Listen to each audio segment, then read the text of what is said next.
This is Tony Blazer for the Motocross Vault presented by Blinzall. If you're in the market for some high quality racing oil for your 2-stroke or 4, make sure you go to blinzall.com and use our discount code VAULT20 to save 20% at checkout. Thank you for all the support.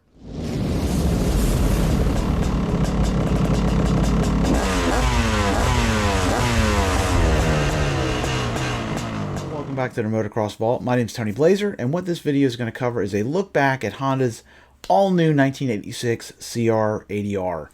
Honda had a pretty rough start in the 80 class. They came out with a new machine in 1980 that turned out to be, pretty unrefined package. It was plenty fast, but the handling suspension just weren't really up to speed.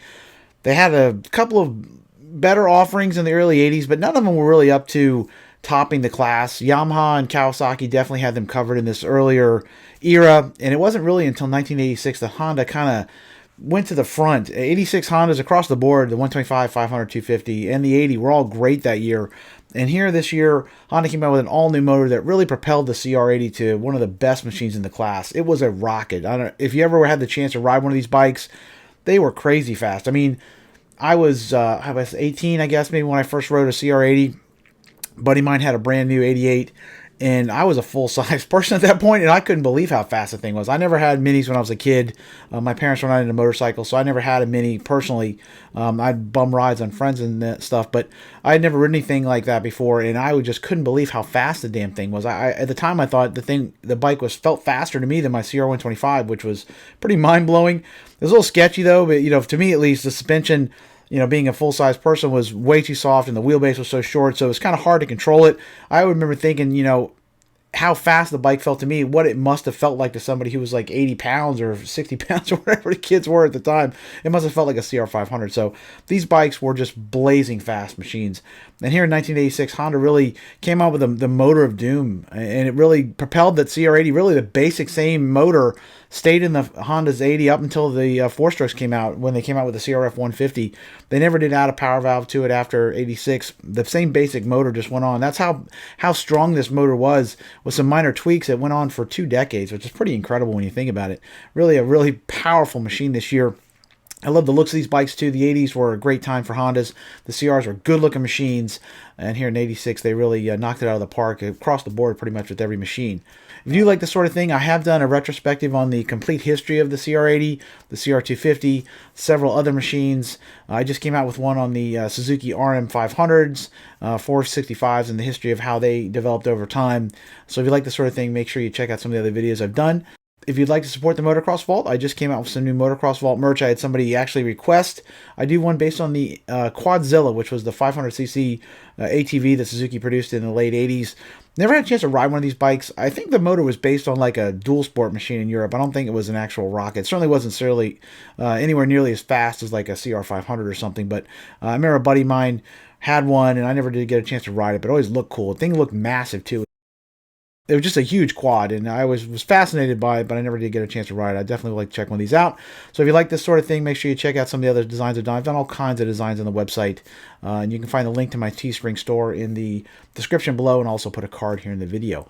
So here, without further ado, is a look back at Honda's 1986 CR80R. In 1972, Honda unveiled its first true off-road racer, the revolutionary 1973 XR75. Light, fast for its class and time, and incredibly capable, the little XR set new standards for quality and competence in the mini class. While the XR's performance was quickly eclipsed by lighter and faster 2-stroke minis, it's continued in Honda's lineup for decades as a milder and more forgiving alternative to the high-strung 2-stroke racers of its time. In 1980, Honda finally decided to up the ante in its mini class performance by introducing an all-new high-performance 2-stroke of its own, the all-new CR80R Elsinore. Looking for all the world like a 5/8 scale CR250, the new 80 screamed performance with its big boy styling and fire red engine. While it proved incredibly fast, the new Elsinore's grim suspension and spooky handling held it back as a serious mini contender. In 1982, Honda added a monoshock and all-new styling, but continued to lag behind the best minis in the class. One year the CR80 was fast and handled poorly, the next it handled well but was slow. Liquid cooling in 1983, and an all-new ATAC, or automatic torque amplification chamber exhaust device in 84, pumped up the trick quotient, but did very little to actually put the CR at the front. On the track, it was pretty to look at, but no match for Kawasaki's omnipotent KX80. For 1985, Honda dialed up yet another redesign of their mini-class missile. The fourth all-new CR80R in as many years, the new bike featured a revised power plant which still used the ATAC, a new frame, sleeker styling, and updated suspension. While the new chassis finally got the handling right, the rest of the bike continued to lag behind the class-leading Kawasaki. The promised torque boost of the ATAC never really materialized, and the CR required a go-for-broke approach that most mini pilots could not muster. Compared to the Yamaha and Kawasaki 80s, the peaky Honda was both slower and harder to ride. After 5 years of playing second, third, and fourth fiddle in the 80 division, Honda finally was ready to get serious about the mini class in 1986. Using the existing 85 package as a base, Big Red massaged, tweaked, and upgraded nearly every feature on the CR80R. Gone was the dubiously effective ATAC motor, to be replaced with a simpler and more compact design. Both the frame and bodywork remained largely unchanged, but small updates to both enhanced the handling and improved the ergonomics. Lastly, suspension updates and the addition of a front disc brake made charging hard and going in deep easier than ever. On the surface it looked to be the same old CR, but on the track it was a whole new type of Honda Mini. Of all the upgrades made to the Honda Mini cycle in 1986, by far the most impactful was the installation of its all-new 82.9cc motor. In 84 and 85, the CR80R had used a version of the variable exhaust device found on the larger CR125 and CR250. The ATAC used a small resonance chamber connected to the exhaust port to increase headpipe volume at low RPMs. This was in turn supposed to boost torque and afford a wider overall power band. While these resonance chambers have proven effective in boosting torque when used in conjunction with a variable exhaust port, as in Kawasaki's Kips and pretty much every other modern two-stroke power valve design, its application as a standalone feature never really yielded Honda very impressive results. For 1986, Big Red made the bold decision to ditch the ATAC completely and go back to a less complicated cylinder design. Housed in all new cases, the redesigned motor shared virtually nothing with the outgoing motor. In the bottom end, a new crank was installed and bolted to a 6mm longer connecting rod. That in turn was mated to an all-new single-ring piston, down from 2 rings in 1985, and installed in a totally redesigned cylinder. The new cylinder deleted the ATAC completely and featured Honda's first usage of a new material called Nikasil for the bore.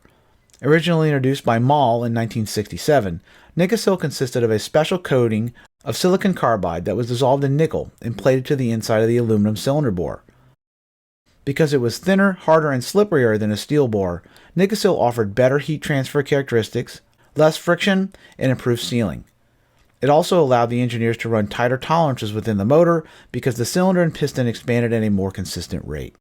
Internally, the new motor featured a 3mm increase in overall displacement over 85 and slightly more compression. The carburetor remained a 28mm round slide Kaheen, but an all-new airbox, air boot, and reed valve fed air and fuel into the motor. Handling exhaust duties were an all-new expansion chamber and an old-school steel silencer. The transmission remained a 6-speed, but both the gears and clutch were lighter for 86, with improved action through the use of new plate material and revised bearings. On the track, the result of all this hard work was the 80cc Motor of Doom in 1986. Unlike the Mellow 85, the 86 version barked out of the hole and ripped through its power band. Once in the mid-range, the CR really caught fire and pulled like a Minuteman missile into a shrieking top-end hook. On the dyno, it pumped out an eye-opening 4 horsepower more than 85, which on a machine that was putting out just shy of 19 horsepower was an incredible difference. The power was both broad and blazing fast. The YZ and RM could match it off the bottom, and the KX could hang with it on top, but none of them could match its combination of outright power and ease of use. On the handling front, the CR continued to be a shredder in the turns and only slightly spooky at speed. The 86 chassis maintained the geometry of 85, but offered beefed-up mounts for the motor and ProLink rear suspension. The riding position was also slightly altered, with a reshaped seat and 6mm more room between the foot pegs and saddle. Size-wise, this put it somewhere between the smallish YZ and the larger KX. The bodywork itself was slim, trim, and at a seat height of 32 inches, the CR could accommodate most riders below 5'7" comfortably. While the motor romped and the handling soared, the one area that did not make major strides for 86 was suspension. Up front, the Honda continued to use a set of 33mm damper rod style Showa forks that provided 10.2 inches of travel and no external adjustments for damping. Even by 1986 standards, these were small, with Suzuki and Kawasaki already moving on to more substantial 35mm tubes on their machines. On the track, they were soft and underdamped for anyone of larger size or reasonable talent. Large jumps easily bottomed them out, and substantial fork flex could be felt with aggressive riding. Out back, the story was slightly better, with an all-new shock that featured adjustments for both compression and rebound damping. Like the forks, the ProLink shock was set up on the light side, and hard charging resulted in white knuckles and a puckered fanny. Big jumps bottomed it out, and large whoops sent the shock into a pogo motion as the damping tried to keep up. This seesaw action of the forks and shock was really the chink in the armor of the 86 CR. If you got the suspension sorted out, the Honda was an excellent handler, but in stock condition, the bike could be a handful in the rough. In the detailing department, the CR was excellent for its time. The plastic quality and fitment were the class of the field, and everything from bolt quality to fastener selection was top-notch. The comfort of the seat, strength of the bars, and malleability of the control levers were all a cut above anything else in the class. Maintenance was also a breeze, with easy access to the carburetor, airbox, and shock via a removable rear subframe, which many full-size bikes still lacked in 1986. While 90% of the new CR was a big improvement, some nagging disappointments did continue. Up front, the addition of an excellent new front disc brake only served to highlight the underwhelming performance of the CR's rear drum. Once it became hot, it became a squeaky and grabby annoyance. While reliability and durability are generally thought to be Honda virtues, the new CR80R did prove less indestructible than its full-size relatives. Piston and ring life was pretty disappointing, and the CR got ratty feeling pretty quickly if you did not keep up with the maintenance religiously. The new Nickel cylinder was also non-borable, so if you did not keep up with filter maintenance and suck some dirt into the motor, you were probably going to have to pop for an all-new cylinder. Topping off the bummers was the CR's 70 steel silencer, which was ugly and far too loud. In 1986, Honda turned around a half-decade of mediocrity in the Mini division by kicking out the jams and delivering a CR80R that was faster than many other brands' 125s. While the new 80 lacked the suspension finesse of some of its competition, it made up for it with a motor that barked like no Mini ever had before. 3 years later, the arrival of Suzuki's power valve-equipped RM80 would finally eclipse its performance, but in 1986, nothing was as broad, brawny, or burly as Honda's Mini-class missile. In a division defined by motor performance, that was more than enough to make the CR80R the best Mini of 1986. So there you have it. That's a look back at the 1986 CR80R, a machine that really set Honda going towards a trajectory of being one of the best machines in the class, at least for a few years there. The suspension definitely was not up to snuff. Seems like any of these CR80Rs, really until maybe 1996, were kind of a step behind. In 96, they paired this basic 86 motor with a much more capable chassis and really propelled the CR to being a much more competitive machine. I think, because motors are so important in the 80cc division, I think a lot of people were more than willing to spend a little money to get the suspension upgraded to deal with having the fastest motor in the class. It was probably a strong advantage in terms of that. Usually easier to get the suspension to work than it is to get the motor to be fast and reliable. And these Hondas definitely had the horsepower part figured out. The rest of it was maybe a little bit sketchy. But in any case, if you like this sort of thing, make sure you check out some of the other videos I've done. I've done all kinds of retrospectives, all kinds of classic reviews on many, many different motorcycles. And if you could share, subscribe, and put it out on social media, I would very much appreciate helping grow the channel. So until we meet again, this is Tony Blazer from the Motocross Vault. Keep the rubber side down. Peace.